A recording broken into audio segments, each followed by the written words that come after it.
আমরা যখন পরীক্ষায় চিটিং করি তখন যা হয়।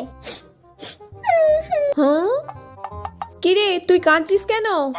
আমি স্কুলে আজকে পরীক্ষায় চিটিং করতে গিয়ে ধরা পড়ে গেছি। ম্যাম গার্জেন কল করেছে, তোমাকে যেতে বলেছে। তোর গার্জেন কল হয়েছে, তাও আবার চিটিং করার জন্য?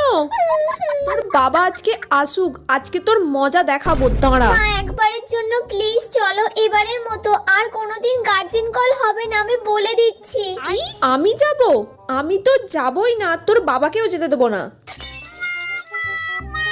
তুই যেমন ভাবে পারবি তেমন ভাবে সামলাবি, যেমন নিজে চিটিং করেছিস তেমন কিভাবে বেরোবি নিজে ভাববি। মা এবারের মতো চলো, না হলে আমাকে স্কুল থেকে বার করে দেবে বলেছে। মা প্লিজ চলো। ছাড়িয়ে দেবে, বিয়ে করে নিবি। আমি ভালো ছেলে দেখে দেবো, বিয়ে করে নিবি।